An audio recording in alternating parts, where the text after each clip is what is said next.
नमस्कार। आज प्राथमिक विद्यालय राजापुर विकास क्षेत्र जनपद रायबरेली में बाल संसद चुनाव संपन्न हुआ। हमारे चुनाव अधिकारियों ने बड़ी परिश्रम से इस चुनाव को संपन्न कराया और अब बारी है बाल संसद चुनाव मतगणना की। और ख़ास बात यह है कि हम पूरी प्रोसेस ईवीएम प्रक्रिया से करवा रहे हैं और ये आपके सामने कंट्रोल यूनिट है और इसी से मतगणना होनी है। तो मैं चाहूँगा कि हमारे मतगणना प्रभारी संगीता जी हैं और आप रिजल्ट का बटन दबाएं, जिससे आज ये प्रक्रिया देखिए यहाँ पर पोल्स दिखाई पड़ रहा है, डेट आज की बताई जा रही है और सॉरी अभी मशीन की प्रोसेस है।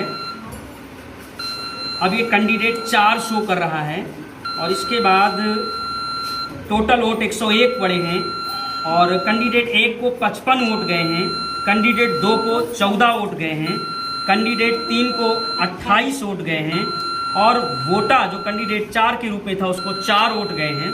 तो इस तरह से हमारी आज की मतगणना की प्रक्रिया मात्र कुछ ही मिनट में पूरी हो चुकी है और इस तरह से जो हमारे 3 प्रत्याशी चुनावी मैदान में थे, तीनों विजेता घोषित हो रहे हैं। अनामिका, जिनका चुनाव निशान किताब था, इधर आ जाए बेटा, और इन्होंने 55 वोट पा करके विजेता घोषित हुई हैं और इन्हें सर माला पहना करके इनका वेलकम किया जाए।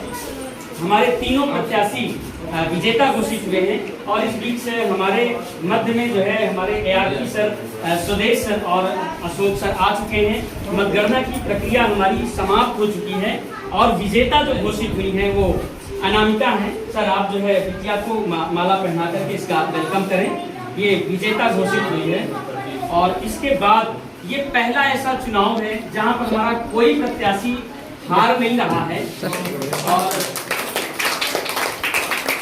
दूसरे स्थान पे जो आशीष अनिकेत, जिनका चुनाव निशान कार था, इन्होंने 28 मत प्राप्त किए और उप विजेता घोषित हुए हैं। तो मैं अशोक सर से अनुरोध करूंगा कि इस बच्चे को माला पहना करके इसका वेलकम करें और इस सारे हमारे कैबिनेट स्तर के मंत्री बनेंगे और सह विजेता अशोक सर, ये पहला ऐसा चुनाव है जिसमें कोई हार नहीं रहा है। सारे हमारे ये उप विजेता के रूप में हैं और इसके बाद सह विजेता के रूप में आशीष हैं और मैं अपने प्रधानाध्यापक जी से अनुरोध करूंगा इस बच्चे को माला पहना करके इसका वेलकम करें। ये एक खास चुनाव है जिसमें कोई प्रत्याशी हार नहीं रहा है। हिंदुस्तान का पहला चुनाव, लोकतंत्र महोत्सव का पहला चुनाव, जहां पर सारे प्रत्याशी विजेता घोषित हो रहे हैं। तो इसी के साथ आज की हमारी ये मतगणना की प्रक्रिया पूर्णतः समाप्त हो चुकी है और अगले स्टेप पे हम सभी प्रधानमंत्री समेत सभी मंत्रियों का शपथ ग्रहण कार्यक्रम संपन्न होगा और फिर हम लाइव होंगे। तब तक के लिए बहुत बहुत धन्यवाद।